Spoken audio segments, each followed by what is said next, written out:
1년 중에 가장 더운 때를 지나고 있습니다.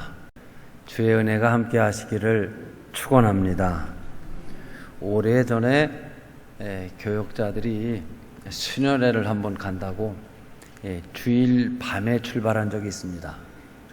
저녁 예배를 다 드리고 모임을 갖고 나서 출발하니까 자정이 훨씬 넘어서 대관령을 지나 동해바다가 시야권에 들어왔는데, 한마디로 동해바다가 온통 불야성입니다.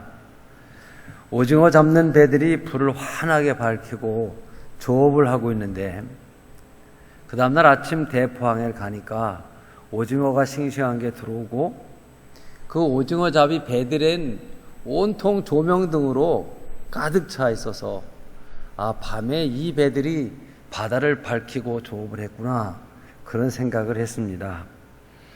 아마 속초에 오징어를 잡는 사람들은 꼭 저녁 때 나가서 밤에 조업을 한 모양입니다. 여러분, 혹시 배를 빌려서 바다 낚시를 해본 적이 계신가요? 돈을 내고 약속한 장소로 가면 배 타고, 중요한 것은 그 선장이 시키는 대로만 하면 반드시 고기를 잡습니다.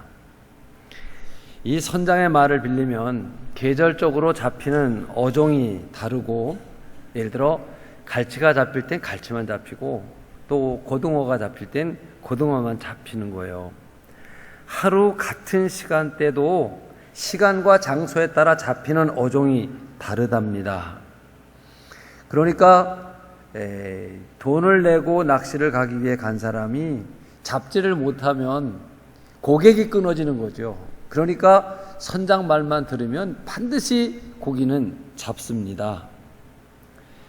이 낚싯배 주인들은 자기가 다니는 그 해역에 대해서 시간대별, 장소별 물고기의 생리를 꿰뚫고 있는 거예요. 아마 구리에서 20년, 30년 사신 분들은 눈을 감고도 이 코스모스 길에서부터 돌다리 쪽으로, 시청 쪽으로 그림을 그리라고 하면 자연스럽게 그냥 그릴 수 있는 것과 같이, 고기 잡는 사람들은 이 바닷속 시간대별로 상황들을 훤히 꿰뚫고 있습니다. 오늘 본문의 배경이 이렇습니다. 어느 날과 마찬가지로 어부인 베드로는 배를 저어 나가 고기를 잡기 위해 그물을 던집니다. 베드로가 밤새도록 했다는 것을 보면 이 게네사렛 호수 갈릴리 바다는 밤에 그물질을 해야만 고기를 잡는 곳이라는 뜻이 되죠. 베드로는 어부였고 고기를 잡아야 생계를 해결할 수 있는 고기잡이가 직업인 사람입니다. 그런데 오늘 밤새도록 그물을 잡아 던지고 당겼지만 한 마리도 잡지를 못했습니다. 이상한 일입니다. 이 바다에서 태어나 이 바다에서 노를 저으며 그물 던지기로 잔뼈가 굵은 노련한 어부인데 한 마리도 못 잡습니다. 무슨 일인가 한 마리도 안 잡히다니. 할 수 없이 빈 배와 빈 그물을 들고 빈손으로 왔습니다. 마음이 찹찹하고 몸이 피곤합니다. 모든 일이 그렇듯이 어떤 일을 할 때 목적을 이루고 나면 피곤해도 보람이 있고 성취한 기쁨이 있죠. 예를 들어 장사하는 분들이 하루 종일 손님이 너무나 많았습니다. 아주 피곤했어요. 매출이 많았어요. 몸은 고되지만 저녁 때 돈을 세면서 콧노래가 나오는 겁니다. 하나도 안 피곤합니다. 그런데 손님이 없어서 장사를 못해 하루 종일 앉아 있었습니다. 한 거라고는 아무것도 없는데 왜 그렇게 피곤합니까? 이게 장사의 원리입니다. 지금 베드로는 밤새 빈 그물질만 하고 났으니 얼마나 허탈하고 피곤하겠습니까? 피곤한 몸과 허탈한 마음으로 오늘은 틀렸다, 오늘 밤에 다시 해야 되겠다 하는 마음으로 지금 그물을 정리하고 있는데 예수님께서 그 배에 오셨습니다. 예수님께서는 배를 육지에서 조금 뛰기를 청하신 뒤에 앉으셔서 회중들을 향하여 설교를 하시고, 그리고 베드로에게 말씀을 하십니다. 4절 끝에 보면 깊은 데로 가서 그물을 내려 고기를 잡으라. 베드로가 대답을 합니다. 5절에 선생님, 저희들이 밤이 맞도록 수고를 하였지만 얻은 것이 없습니다. 그러나 말씀에 의지하여 내가 그물을 내리리이다 하고 그물을 내렸더니 고기가 너무나 많이 잡혀 그물이 찢어질 정도가 되었습니다. 배까지 끌고 와서 그물을 올려보니까 너무나 많아 친구의 배까지 동원하여 고기를 담았는데 두 배가 잠길 정도의 놀라운 풍어 만선을 이루었습니다. 저는 사실 이 성경 66권 중에 제일 좋아하는 성경이 어디입니까? 하면 얼른 누가복음 5장 5절입니다. 이렇게 대답을 합니다. 저 자신이 설교를 수없이 했고 또 깊은 묵상을 하고 은혜를 받습니다. 제가 좋아하는 성경이다 보니까 여러분들도 이 말씀 구절을 잘 아실 텐데, 먼저는 베드로의 빈 배를 찾아오시는 예수님입니다. 배에 고기가 가득 잡혔어야 했지만 한 마리도 잡지 못하니 빈 배에 예수님이 찾아오십니다. 이것이 가장 중요한 것입니다. 이 세상을 살아가는 모든 사람의 소원은 내 배에 고기가 가득 잡히는 것입니다. 내 꿈이 무엇이냐, 내 계획이 무엇이냐, 내 배에 고기가 가득 잡히는 거예요. 그래서 학교 다니는 겁니다. 그래 자격증 따는 것입니다. 생존 경쟁 속에서 결국 내 배에 고기를 채우기 위해 우리는 일합니다. 그러면 여기 빈 배란 실패한 인생을 가리키는 것입니다. 그런데 예수님은 그 빈 배 실패한 인생을 찾아오셨다는 말입니다. 만약 예수님이 베드로의 배를 찾아오셨을 때 베드로의 배에 고기가 가득 잡혀 있었다면 베드로가 예수를 영접할 수 있었을까? 예수님 말씀을 따라 순종할 수 있었을까? 대부분의 어부들이 그러하듯이 잡힌 고기를 현금화하기 위해 수산시장으로 달려가 아이고 선생님 뵐 시간이 없습니다. 나중에 봅시다 하고 예수님을 거절했을 것이 분명합니다. 베드로의 배에 고기가 없었고 베드로가 자기 인생에 대해 실패하고 피곤한 시간에 주님께서 베드로를 찾아오셨다는 것이 중요합니다. 사랑하는 성도 여러분, 올해도 훌쩍 반이 지났습니다. 여러분 인생의 손익계산서는 어떠신가요? 헛금을질로 밤을 새운 베드로의 배 같지는 않습니까? 여러분의 가정과 사업장에 고기는 많이 잡혔습니까? 고기가 잡히지 않을수록 시간은 지루하고 인생은 피곤해지는 거예요. 빈배 헛금을질 그리고 피곤한 몸, 왜 이렇게 인생이 힘들고 이 세상에 대해 나는 아무것도 할 수 없구나, 내가 참 무능하고 무력한 존재이구나, 세상에서 나는 아무것도 아니라는 이 절망감을 갖고 체념하는 있을 때 예수님이 찾아오신 거예요. 이 긴 불황과 경제 조건 속에서 나는 물고기 잡기에는 역부족이구나, 내 가진 기술, 내 가진 능력과 경험으로 역부족이겠구나. 여러분, 그럴 때 예수님이 찾아오십니다. 주님께서 여러분의 빈 배를 찾아오고 계심을 믿으시기를 바랍니다. 그러면 후반기에 여러분은 주님을 모시고 새롭게 출발하시는 게 되는 것이죠. 이것이 빈배 인생에 주시는 주님의 축복입니다. 그렇습니다. 우리 배에 고기가 가득 차 있다면 주님은 찾아오지 않았고 오셔도 거하실 곳이 없었으며 베드로는 맞아들이지도 않았을 것입니다. 그런데 오히려 고기가 잡히지 않은 일로 말미암아 불행한 주님을 영접할 수 있는 행복의 기회의 출발점이 되는 것이죠. 어떤 분이 그렇게 말씀하시는데 옳다고 생각합니다. 베드로의 그물에 고기가 많이 잡힌 것이 기적이라면 밤새도록 그물질에도 한 마리도 못 잡힌 것이 더 큰 기적이다. 우리 주님 예수께서 그 베드로의 그물에 한 마리도 못 들어가게 하신 것이다. 베드로를 선택하고 제자 삼고 축복해 주시기 위하여 큰 기적을 일으키신 것이 고기가 잡힌 것보다 잡히지 않은 것이 더 큰 기적이다. 전 동의합니다. 우리가 지난번 고기를 잡지 못했기 때문에, 실패했기 때문에 주님이 우리 배에 오시고 내가 주님을 모시고 그 말씀을 듣게 되니 얼마나 큰 축복인가 생각해 보십시오. 독일의 니체라는 분은 기독교는 약자의 종교다, 이런 말로 기독교를 비난했습니다. 왜냐하면 옛날이나 지금이나 가난하고 실패한 사람들이 그리스도를 따랐기 때문입니다. 여러분, 신구약 성경에 하나님을 믿고 예수를 따랐던 사람들의 면면을 한번 살펴보시기 바랍니다. 가난한 사람들입니다. 소외되고 사람 대접받지 못한 사람들이었습니다. 오늘날도 대부분의 사람들이 주님을 영접하게 되는 것이 실패와 또는 연약함과 그리고 외로움 때문일 때가 많습니다.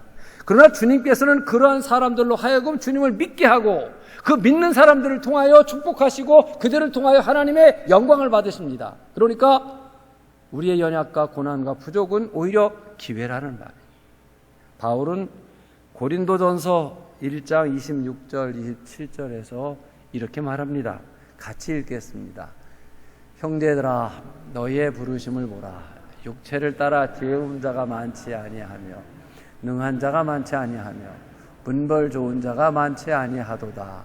그러나 하나님께서 세상에 미련한 것들을 택하사 지혜 있는 자들을 부끄럽게 하려 하시고 세상에 약한 것들을 택하사 강한 것들을 부끄럽게 하려 하시며, 네, 세상에 미련한 자, 약한 자, 그리고 천한 자, 없는 자들을 택하사 있는 것들, 이건 지혜가 있다, 지식이 있다, 권력이 있다, 돈이 있다, 이런 있는 자들을 멸하게 하셨다, 폐하려 하셨다라고 말씀하십니다.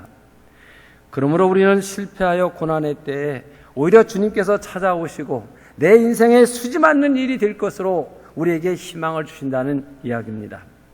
그리고 스스로 여러분의 심령을 빈 배로 메운드시는 겸손이 있어야 됩니다. 이 말은 가난해지자는 말이 아닙니다. 외로워지고 약한 자가 되자는 말이 아니라 세상의 모든 보배로운 것을 다 갖고도 우리의 심령에 주님을 모실 수 있는 가난한 심령, 겸손한 심령을 갖자는 것이지요. 내 심령이 빈 배처럼 되어 주님을 모실 수 있다면 우리의 삶 속엔 하나님 나라가 이루어지는 것이기 때문이죠. 두 번째는 배 안에서 주님과 베드로가 같이 있는 모습을 보십시오. 이 3절과 4절 쪽을 보면 거기 사람들이 많이 있습니다. 예수님이 설교하시는 걸 보면. 그런데 이 배에는 베드로와 주님이 만나고 있습니다. 이것은 신령하고 귀한 일입니다. 여러분, 우리가 인생을 살아가면서 어떤 때는 실패 때문에 혼자 외롭게 있을 때가 있습니다. 사람들 축에 끼일 수가 없고 사람들이 나를 자기들 축에 끼워주지를 않고 자의반 타의반 혼자 외롭게 있을 때가 있는데 이때 주님과 단둘이 있을 수 있다면 얼마나 큰 축복이겠습니까? 많은 사람이 세상에서 돈을 벌면 돈 번 것 때문에 주님을 멀리하고 사업에 성공을 하면 그 성공한 것 때문에 주님을 멀리하고 분주하면 분주한 것 때문에 주님을 멀리합니다. 그런데 베드로처럼 빈 배 때문에 고기잡이에서 실패한 것 때문에 예수님과 독대합니다. 그리고 주의 음성을 개인적으로 듣습니다. 방금 전까지 예수님께서는 마치 베드로의 배를 강단처럼 많은 사람들에게 말씀을 주셨습니다. 그 말씀은 그 시간 그 장소에서 모든 사람에게 주신 말씀인데 지금 단둘이 앉아있는 베드로에게 깊은 데 가서 그물을 내려 고기를 잡으라, 이 말씀은 베드로에게만 주시는 말씀, 사실 축복의 시작이 되는 말씀인데 이 말씀은 유일하게 베드로만 들을 수 있게 하신 말씀입니다. 베드로가 이렇게 말합니다. 말씀에 의지하여 내가 그물을 내리리이다, 5절인데 여기에 말씀이란 말은 일반적으로 쓰는 말씀이란 말과 달라요. 레마라는 헬라어를 쓰는데 보통 로고스라는 말을 씁니다. 우리가 이 기록된 말씀, 또 우리 모두에게 주시는 일반적인 말씀, 2000년 전에도 주셨고 지금도 주시고 앞으로도 주실 이런 말씀을 이 로고스라는 그런 말을 쓰면, 레마라는 말은 여기서 내게만 주시는 말씀이란 그런 뜻이 됩니다. 예를 들어 말을 하면 지금 옆에 한강에 물이 가득 차 나갑니다. 저건 서울 시민이 다 먹을 수 있는 그야말로 물입니다. 그러나 제가 지금 먹을 수는 없습니다, 그 물을. 그러나 여기 한 컵의 물은 제가 지금 여기서 먹을 수 있는 물입니다. 이와 같이 일반적인 말씀이란 누구에게나 모두 역사를 초월하여 주시는 말씀이지만 레마란 말은 지금 베드로와 마주 앉아서 베드로에게만 주시는 깊은 데 가서 그물을 내려 고기를 잡으라, 이 말씀은 베드로에게만 유일하게 주시는 말씀이다, 이런 말이에요. 이것이 예배의 기초입니다. 주님과 나와 홀로 만남이 있고 주님이 지금 내게 주시는 말씀을 듣고 있는 것이 예배입니다. 이 시간도 여러분, 우리는 모두가 함께 예배를 드리고 있습니다만, 나 혼자 주님과 신령과 진정으로 예배를 드리며 내게만 주시는 말씀으로 듣는 분은 지금 주님과 독대하고 계시는 겁니다. 이것이 예배입니다. 베드로의 축복이 주님과 대면에 독대하고 개인적으로 말씀을 주셨듯이, 여러분은 지금 이 주일 예배 시간에 주님과 독대하고 계시며 신령과 진정으로 예배하는 가운데 주님께서 여러분에게만 주시는 만선의 약속의 말씀을 듣고 계시는 것. 새벽마다 주 앞에 나오시는 분도 마찬가지입니다. 날마다 개인적으로 나와서 함께 예배 드리지만 주께서 내게 주시는 말씀을 들으면 그 축복의 말씀은 그날 그의 삶에 만선을 채워 주실 것입니다. 얼마나 여러분 엄청난 일인가를 생각해 보십시오. 이 말씀이 들려지고 나서야 순종이란 은혜로 한 단계를 더 나아가는 것이죠. 예수의 말씀에 순종하느냐 마느냐는 이제 그 결과를 결정하게 되는데, 이제 내 이치를 버리고 주님의 이치를 따르는 믿음이 전제되어야만 합니다. 예수님께서 말씀하시는 깊은 곳, 날이 밝아오고 있는 이 시간, 이것은 베드로의 오랜 경험상 고기가 없는, 잡을 수 없는 그런 시간입니다. 평생을 어부로서 고기잡이의 전문가 베드로가 그 장소 그 시간 그 방법으로는 고기는 잡을 수 없는 일입니다. 고기가 없는 곳입니다.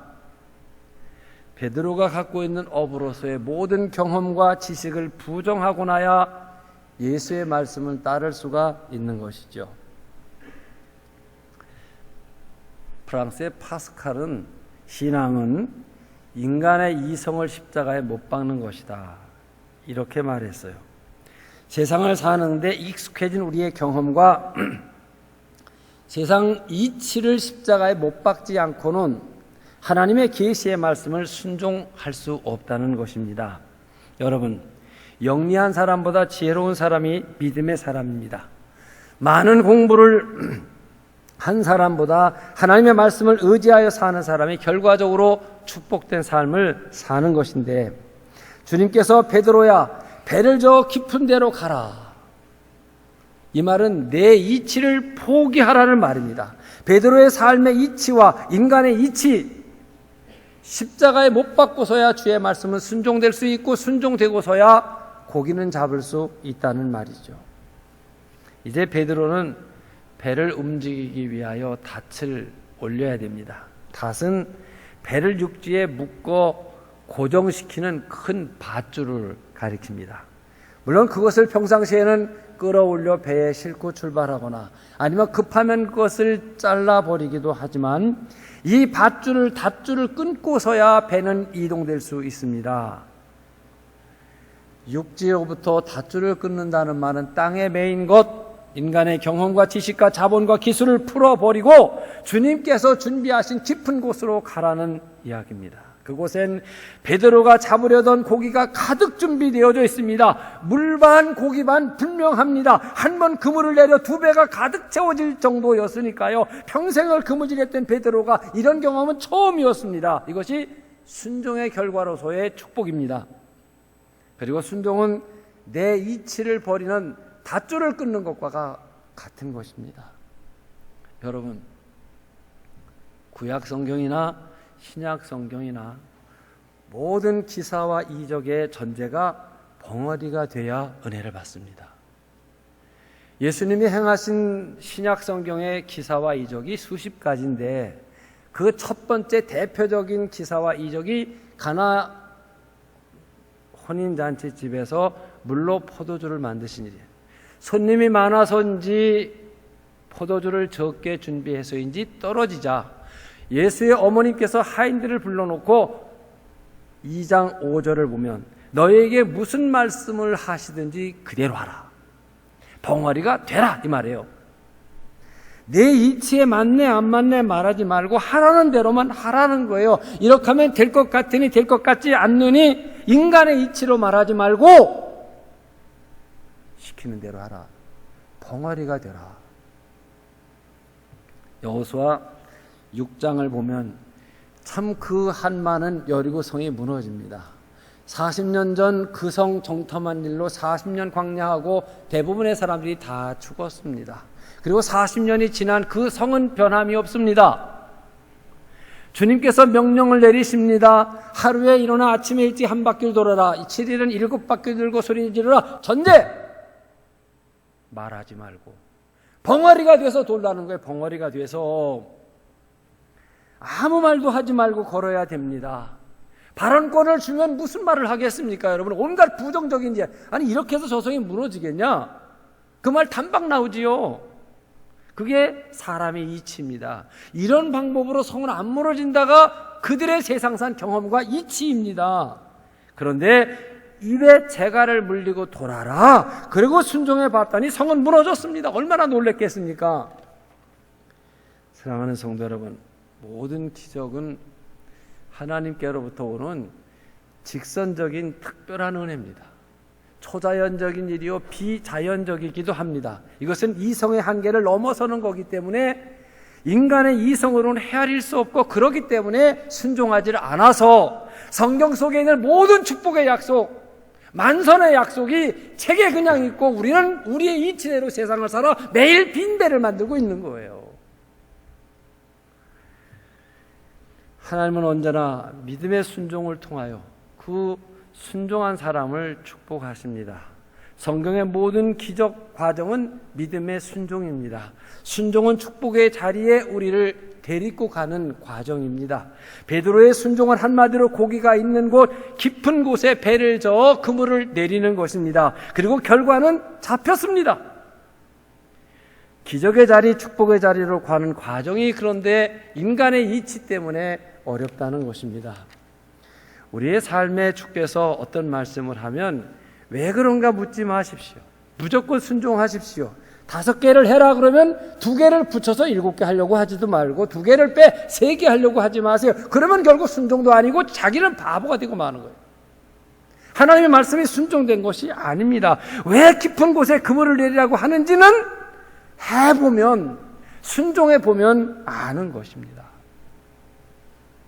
사랑하는 성도 여러분, 왜 여러분이 오늘까지 헛금을질을 하고 계시다고 생각하십니까? 왜 여러분의 배는 빈배로 되어져 있습니까? 왜 허탈하고 무력과 무능을 절실하게 느끼고 계시지요? 주님과 대면함이 없고 주의 말씀을 들으려 하지 아니하고 여러분의 이치대로 살고 순종하지 않기 때문에 헛금을질 빈배가 되어서 또 허탈하게 하루하루를 회의를 느끼며 살아가는 거예요. 깊이 생각해 보십시오. 무엇을 결단해야 하나?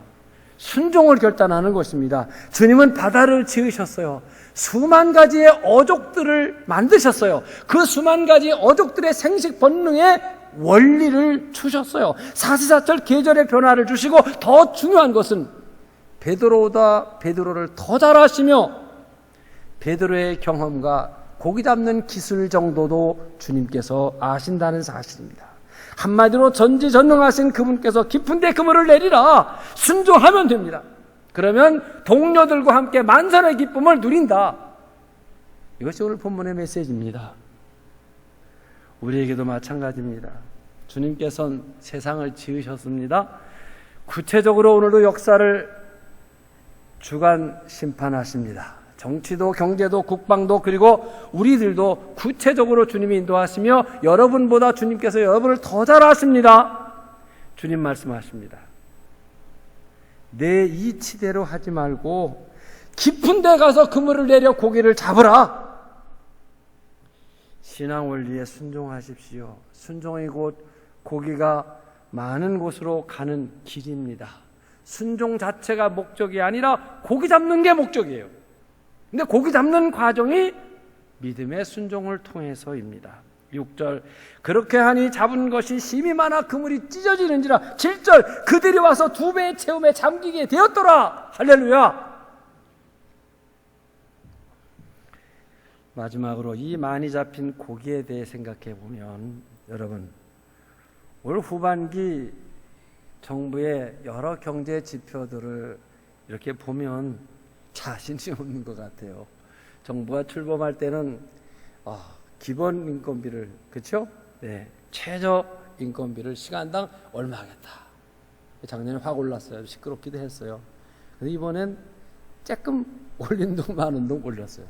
사용자도 마땅치 못하고 고용자도 마땅치 못하는데 한마디로 말하면 정부가 자신 없다 이 말이에요.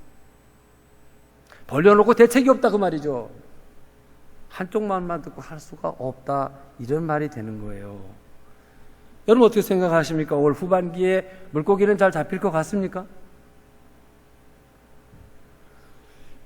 저는 행여 내년엔 빈배가 되지 않을까 그런 걱정을 하기도 합니다. 여러 가지 무역 갈등도 있고 말이에요. 점점 좋아진다는 말을 아무도 못합니다. 이건 국가 얘기고 여러분 개인의 삶의 전망은 어떠세요? 걱정할 거 하나도 없습니다. 중요한 것은 지금 이 바다에 모든 배가 다 빈배라는 거예요. 단 베드로의 배만 가득 채워져 있는 것입니다. 모두가 고기를 많이 잡았는데 베드로도 많이 잡으면 이거 공급 과잉, 가격 폭락입니다.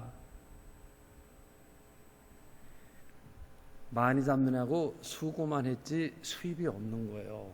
며칠 전 TV에서 양파 얘기를 하고 저희 집에도 누가 양파를 얼마나 한 바구니를 갖다 줬어요. 그거 언제 다 먹을지 큰 걱정입니다. 30세 때 양파만 먹어야 되겠어. 근데 양파가 키로당 200원이래요. TV에. 그러니 양파가 매월 만에 이만씩 했다. 집집마다다. 집집마다 풍년이면 과잉 생산, 가격 폭락, 갈아엎어야 되는 거야. 여러분 물고기 값이 폭락하면 고기는 잡으나 마나요. 전에 동해안 속초 그러면 오징어가 상승입니다. 오징어가 별로 중요한 그런 물고기가 아닌데도 어떤 데 가면 한 마리에 10,000원이요. 어떤 데 가면 10,000원에 20마리를 줘요. 여러분도 경험해 보셨을 거예요. 이게 무슨 말입니까? 배마다 오징어를 다 많이 잡았는데 소통이 안 되니까 그냥 많이 주는 거예요. 죽어나가니까 많이 주는 거죠.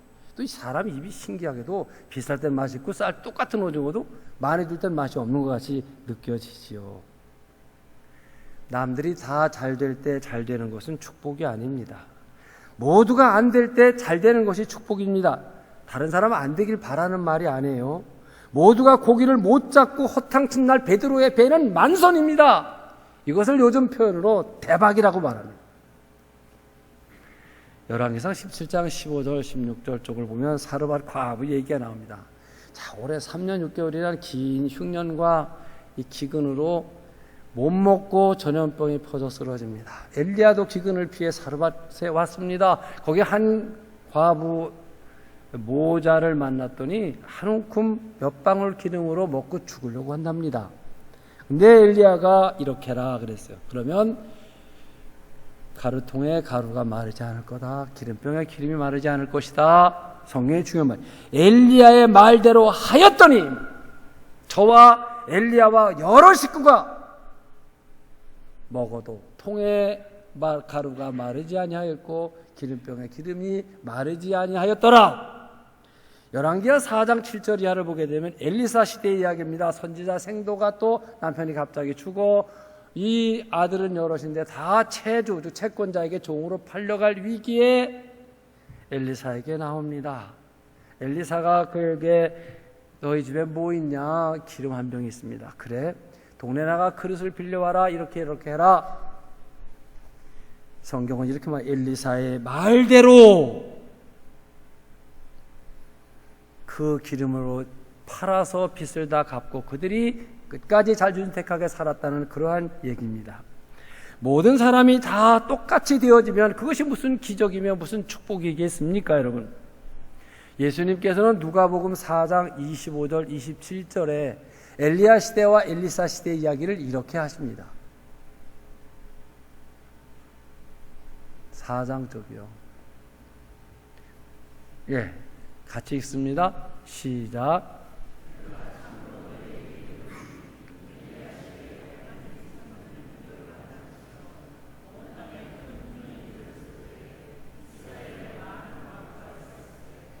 엘리야가 그중 한 사람에게도 보내심을 받지 않고 오직 시돈 땅에 있는 사렙다의 한 과부에게 뿐이었으며, 또 선지자 엘리사 때 이스라엘에 많은 나병 환자가 있었을 때 그 중에 한 사람도 깨끗함을 얻지 못하고 오직 수리아 사람 나만 뿐이었더라. 이게 무슨 말씀인지 아십니까? 3년 6개월 흉년과 기근 속에 이스라엘의 과부들이 수없이 많았다는 거예요. 근데 한 집만 윤택하게 살았다, 그 말이에요.